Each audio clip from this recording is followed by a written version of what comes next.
Pessoal, que Deus abençoe a todos em nome do nosso Senhor Jesus. Vamos orar e vamos dar continuidade aqui a esse livro maravilhoso de ministério, né, do Espírito Santo, e vamos receber de Deus com certeza tudo de melhor que Ele deseja nos proporcionar. Feche seus olhos. Espírito Santo, em nome de Jesus, conduza os nossos pensamentos, conduza a nossa fé, conduza, meu Deus, do jeito que o Senhor quer e que vai te agradar e que vai te glorificar e que a nossa vida possa te agradar em cada detalhe. Possamos aprender com a tua palavra e os ensinamentos que o Senhor forneceu ao teu servo, Bispo Macedo. Em nome de Jesus, graças a Deus. Amém? Vamos dar continuidade a partir aqui da página 152. O Bispo Macedo fala assim: concordemente no mesmo lugar. Uma oração feita pelo Senhor Jesus no Getsemane, percebemos o grande anseio para a igreja. Ela nasceria logo após a subida aos céus. Portanto, um corpo que já estava sendo previamente formado. Por isso, ele repetiu duas vezes o mesmo pedido ao Pai, que eles fossem um. É muito forte.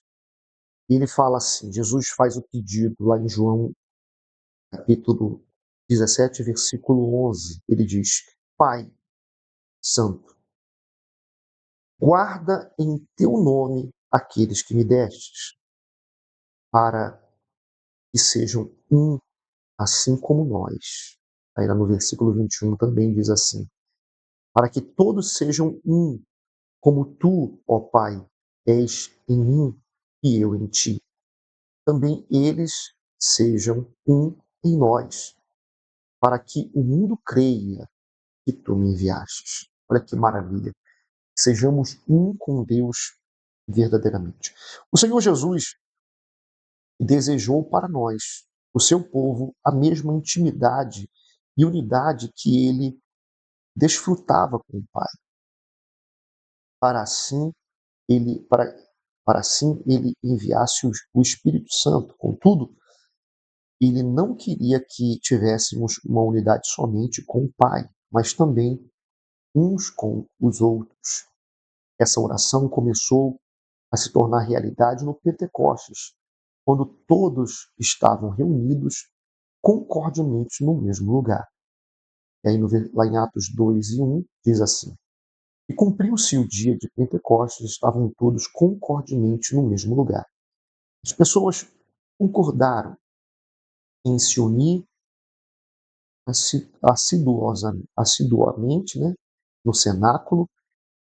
Elas obedeceram à ordem do Senhor Jesus, passaram a viver uma vida com a mesma expectativa, buscando o Espírito Santo juntos e correndo os mesmos riscos de perseguições e maus tratos por serem oficialmente os primeiros cristãos da época.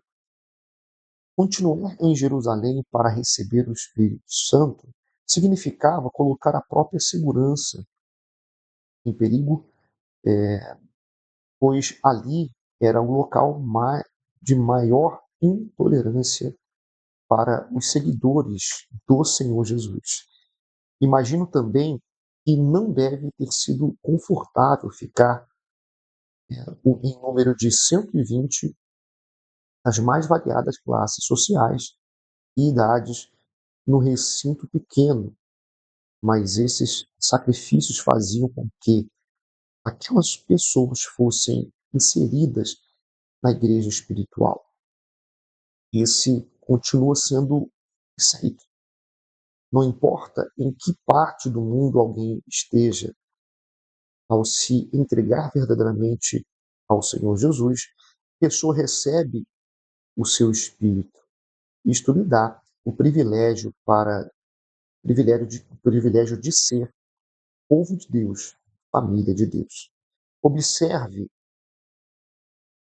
Então, o Espírito Santo veio para promover uma unidade maior do que qualquer diversidade humana. Assim, ele une o corpo do Senhor Jesus com como é denominada a sua igreja. A ideia de corpo mostra uma harmonia de membros, né, que não disputam entre si, mas partilham dos mesmos nutrientes, ainda que executem funções diferentes. Quando as pessoas vivem assim na sua igreja local, elas desfrutam de todas as manifestações do fruto do Espírito, como paciência, amor, alegria, paz, cooperação mútua e outras virtudes presentes no reino de Deus. A finalidade dessa união é evangelística, conforme disse o Senhor Jesus, para que o mundo creia. Entendemos agora por que o pedido do filho ao pai foi tão perseverante, né? Ele perseverou tanto nesse pedido. Essa, essa é uma forma de testemunhar a nossa fé, de evangelizar as pessoas. O bispo comenta aqui agora sobre os igrejados e os desigrejados.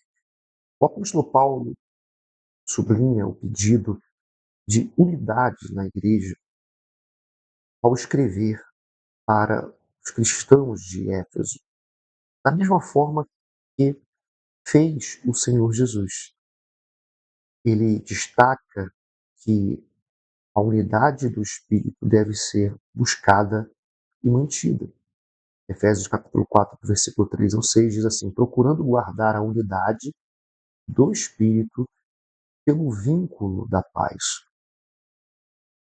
Há um só corpo, um só Espírito, como também foste chamados em uma só esperança da vossa vocação. Um só Senhor, uma só fé, um só batismo, um só Deus e Pai de todos, o qual é sobre todos e para todos e em todos nós. A pessoa aceita fazer parte de um determinado grupo, mesmo que seja profissional, significa que ela concorda com as ideias promovidas ali e se compromete a honrar seus princípios. O mesmo deve acontecer com a Igreja do Senhor Jesus. Mas por que muitos que se dizem membros desse corpo não se comportam como o Senhor Jesus ensinou? Porque não seguem seus princípios nem se submetem aos seus mandamentos? A resposta é que, na verdade, eles nunca fizeram parte desse corpo, de fato, mas apenas do nome.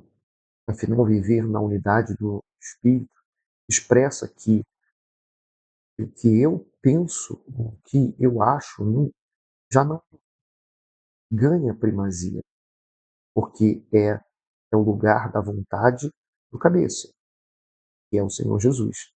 Mas só quem tem o seu espírito consegue ter humildade para se submeter à sua autoridade. Portanto, a unidade do espírito é um fruto inteiramente espiritual.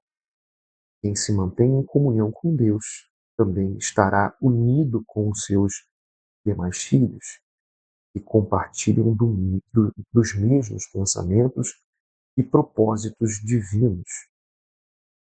A vantagem dessas unidades de fé, que é além de trazer harmonia e paz, gera força para que a igreja cumpra a missão de levar o evangelho ao mundo. Então, temos essa missão constante que é a nossa principal obrigação E vamos manter essa principal obrigação, esse principal propósito que o Senhor Jesus nos designou. Para isso, ele pediu que o Pai, como nós lemos aqui inicialmente, né, lá em João, ele fosse um conosco, como ele também era um com o Pai. Então, não adianta pedir unidade para quem não tem o Espírito Santo. Essas pessoas irão achar que é uma exigência humana ou um pedido exagerado demais. São muitas pessoas que são exigidas em coisas que Deus pede, elas não conseguem atender o pedido justamente porque elas não têm o principal ainda, que é o Espírito de Deus. Quem não nasceu de Deus não consegue suportar as falhas alheias, não consegue perdoar, amar ou dar novas oportunidades. Os nascidos da carne acham difícil demais estar em um mesmo lugar para honrar o Espírito Santo. Assim é mais fácil ser um desigrejado para fazer o que bem quiser ou ficar do lado de fora para jogar pedras para a internet nos cristãos igrejados. Os tempos modernos trouxeram as legiões de críticos, pessoas que se acham tão boas que nenhuma igreja serve para elas congregarem. Para mim, esse é um tipo de é um tipo, desculpa, esse é um dos mais fortes sinais da volta do Senhor Jesus, pois ele disse que haveria a apostasia da fé. Dessa forma, esse movimento do anti-igreja, anti-pastor, anti-dízimo, anti-oferta, anti-ordem, tudo mais que contraria a santa palavra de Deus, procedem da manifestação do anticristo. Porque quem tem o Espírito Santo não divide, não causa escândalos, não envergonha o Evangelho, não se rebela, só tenta fazer mal à igreja do Senhor Jesus, quem é um corpo estranho. Já os da fé estão unidos concordemente até o fim, esperando o retorno do Senhor Jesus. E aí em Apocalipse 22:17 diz que o Espírito e a esposa, né, que é a igreja, dizem, vem. E quem ouve, diga, vem. E quem tem sede, venha. Quem quiser, tome graça, a água da vida. Maravilha. Que privilégio.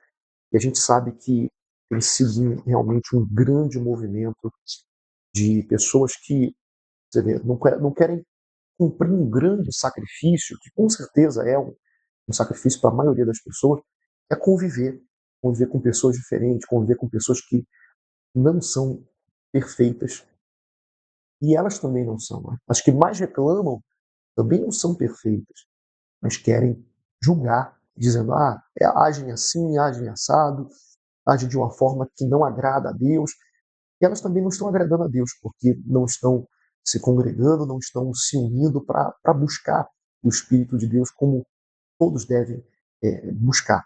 Até porque uma das coisas que o Senhor Jesus falou olha, é a questão de suportar-vos uns aos outros. Não é nem só amar uns aos outros, mas tem momentos que é suportar. Ou seja, para suportar tem que viver em comunidade, para suportar tem que se congregar. Porque se não se congregar, não tem a quem suportar. E às vezes a pessoa fica ali sozinho, sozinha, fazendo o que quer, ela não está sendo guiada nem pelo Espírito Santo, infelizmente, e nem por alguém que possa guiá-la ao Espírito Santo. Então, nós precisamos uns dos outros, e é isso que nós temos que fazer, lutar para que mais pessoas cheguem para Deus, cheguem à casa de Deus e sejam conduzidas a receber o Espírito de Deus. Nós vamos continuar, falta pouco para acabarmos esse livro, vamos continuar alguns dias a mais essa semana, até que possamos finalizar. Tá bom? Deus abençoe a todos e até a próxima aula dos discípulos. Vocês podem fazer o resumo dessa parte também aqui, que é muito importante. Depois nós vamos prosseguir. Talvez na próxima aula nós já consigamos finalizar todo esse livro. ou mais 2 aulas, tá bom? Deus abençoe a todos e até mais.